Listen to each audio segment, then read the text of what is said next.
हम लोग पहले गोवा को देखेंगे, फिर हिस्ट्री ऑफ गोवा क्या है और पुर्तगाली इन्वेजन्स क्या है, इन तमाम मुद्दे पे जो है वो हम लोग जो है देखेंगे।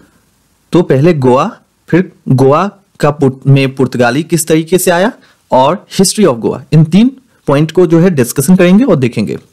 दोस्तों आप लोगों को पता होगा कि इस लेक्चर को कंप्लीट करने के बाद, जब आप कंप्लीट कर लेते हो उसके बाद आपको ऐसे तमाम क्वेश्चंस के आंसर मिल जाएंगे जो आपने, और आपको लगेगा कि ये क्वेश्चंस का आंसर जो है बहुत ही महत्वपूर्ण है।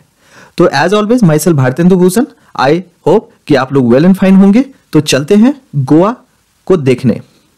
यदि हम गोवा की बात करते हैं तो आपको मालूम है कि ये एरिया जो कहलाता है, जिस एरिया में गोवा लाइक करता है, इसको हम कोकन का एरिया कहते हैं। अब जब कोकन एरिया कहते हैं तो इसका मतलब क्या है, कोकन एरिया का मतलब क्या है? दोस्तों कोकन एरिया का मतलब यही होता है कि जो समुद्र होता है और समुद्र के किनारे वाले जो एरिया हैं उसको कोकन का एरिया कहा जाता है। यदि बात कर लेते हैं इसके थोड़े से हिस्टोरिक फैक्ट्स को देखते हैं तो कुसाम्बती जो है आपको डायनेस्टी और यहाँ पे सिविलाइजेशन से, कुसाम्बती यदि हम सिविलाइजेशंस की बात करते हैं और तो कुसाम्बती सिविलाइजेशंस में कंफ्यूजन नहीं रखना है। कुसाम्बती सिविलाइजेशंस जो है भगवान राम के पुत्र कुश, तो कुश के नाम पर ही जो है ये कुसाम्बती का क्षेत्र जो है वो डेडिकेटेड है, यानी कि कुश को मिला हुआ था ये प्रांत कुसाम्बती का।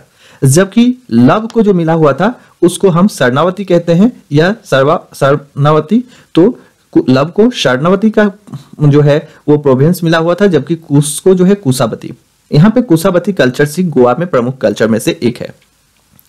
अब हम देखते हैं कि यदि ज्योग्राफिकल लोकेशंस के ऊपर थोड़ी सी फोकस करें तो ज्योग्राफिकल लोकेशंस इसका दक्कन हाईलैंड जो है वेस्टर्न घाट में, यही इसका ज्योग्राफिकल जो है लोकेशंस है। यदि बात करते हैं कि ये कैसे कैसे कौन कौन से प्रदेशों से घिरा हुआ है, तो आप लोगों को पता है कि ये महाराष्ट्र से, कर्नाटका से, अरबियन सी से लगा हुआ इसका जो है वो एरिया है। कुछ विद्वानों का ऐसा भी मानना है कि ये बेसिकली जो हजारों वर्ष पहले इसका जो है समुद्र से जो है जमीन बाहर निकला था और इससे ये पूरा क्षेत्र का विकास हुआ है।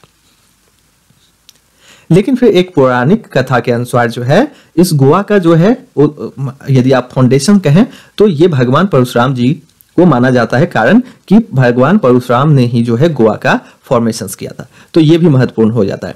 लेकिन ये वेस्टर्न घाट जो है, वेस्टर्न घाट में इस गोवा जो है वो बहुत ही छोटा सा प्रदेश है, सबको मालूम है आप लोगों को। तो ये गोवा का बेसिकली जीडीपी और पर कैपिटा की यदि बात करते हैं तो छोटा नहीं है, और साथ ही जो है इसकी डाइवर्सिफिकेशन जो है, डाइवर्सिटी जो है यहाँ पे वो भी बहुत ही एक डीप जो है सिविलाइजेशंस का ये पार्ट है गोवा।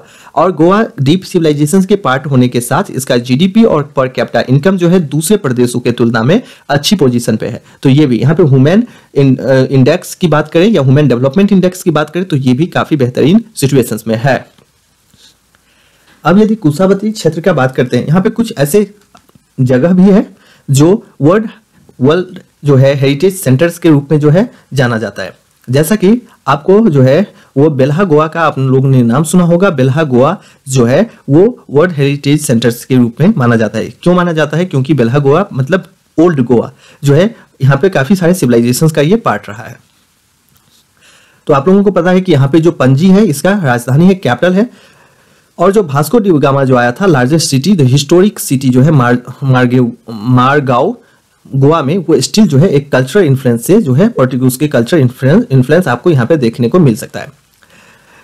यहाँ पे जो है यदि सिविलाइजेशंस की बात किया जाए तो कुसाम्बती सिविलाइजेशन जो है कोसला किंगडम के अंतर्गत आता था। ये कुसाम्बती क्षेत्र और कोसला किंगडम में था। लेकिन यहाँ पे मगध का, लगभग मगध में जो अशोक का टाइम हुआ था, चंद्रगुप्त, गुप्ता डायनेस्टी, तो गुप्ता डायनेस्टी का ये क्षेत्र भी माना जाता है क्योंकि उस समय में अशोक ने जो है इस क्षेत्र को अपने राज्य के अंदर मिलाया हुआ था।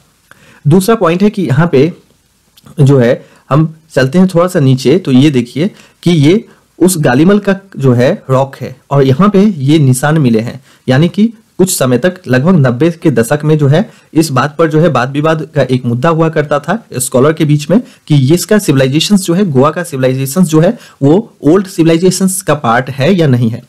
फिर बाद में जो है ये रॉक आर्ट मिला और उसके बाद यह सिद्ध हो गया कि नहीं, गोवा भी जो है वो बहुत पुराना कल्चर से यहाँ पे, और माना जाता है कि जब स्टोन एज था तो स्टोन एज का ही कल्चर से, जैसा कि आप लोग पिक्चर में देख पा रहे हैं, तो ये जो बेसिकली स्टोन है और इस पे जो चित्र बना हुआ है, ये तब बनते थे जब स्टोन एज का समय था।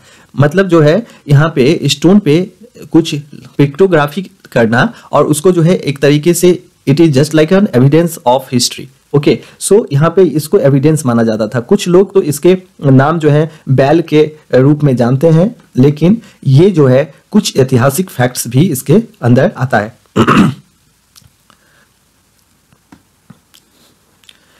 तो ये बेसिकली क्या है कि रॉक आर्ट है और गोवा में ये इसका जो है आर्कियोलॉजी के मुताबिक जो है बहुत ही इंपॉर्टेंट माना जाता है। अब गोवा जो है large number of international domestic tourist यहाँ पे आते हैं और इस वजह से इसका जीडीपी जो है बहुत ही हाई जीडीपी है। लेकिन हेरिटेज लिस्टेड में भी जो है वर्ल्ड हेरिटेज लिस्ट है और बहुत सारे आर्किटेक्चर्स है जो वर्ल्ड हेरिटेज साइट के रूप में जाना जाता है। नॉर्थ वेस्टर्न जो है रेन फॉरेस्ट से नजदीक है, इसलिए यहाँ पे बायोडाइवर्सिटी भी काफी अधिक है। अब थोड़ा सा ऐतिहासिक इसकी महत्वपूर्णता को देखें तो बहामनी सल्तनत और जो है बीजापुर का after city Goa was captured by तो बहामनी सल्तनत बीजापुर का इसका जो है 1510 तक गोवा पर प्रभाव रहा और फिर जो है वो इटाडो डा इंडिया के नाम से इसका कैपिटल सिटी जो है वो बनाया गया, जो कि एक पुर्तगाली के नाम पे और पुर्तगाल शब्द से ताल्लुक रखता था। अब हम चलते हैं कि एंशिएंट फैक्ट्स को देखने। जो गोवा का एंशिएंट फैक्ट्स है वो बिल्कुल ही अजीबोगरीब फैक्ट्स है, बहुत ही डीप है और डाइवर्स है।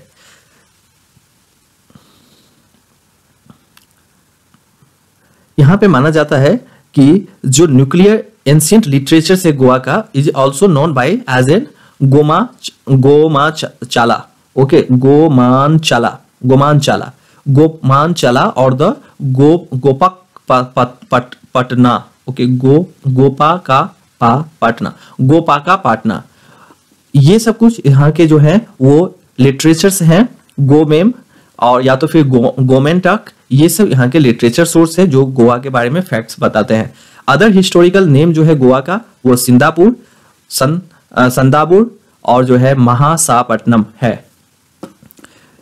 लेकिन अभी जो है ये प्री हिस्टोरिक फैक्ट्स है। प्री हिस्टोरिक फैक्ट्स में जो है रॉक है, इंग्रेविंग से है, fonts okay in Goa and earliest known जो ट्रेस हुआ ह्यूमन का लाइफ इन इंडिया।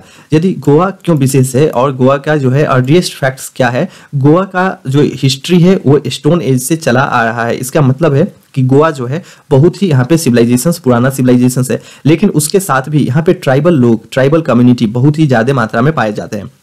अभी जो है घटने के बाद भी कुछ ऐसे जो है नंबर लगभग एबव 20 है, जो एबव 20 और 25 जो है वो ट्राइबल ग्रुप्स हैं कि स्टिल ये एग्जिस्ट करते हैं। आप लोगों को पता है यहाँ का जो भाषा है वो कोकनी भाषा है, क्योंकि ये कोकन एरिया में है, तो इस वजह से जो है कोकनी भाषा यहाँ पे बोला जाता है।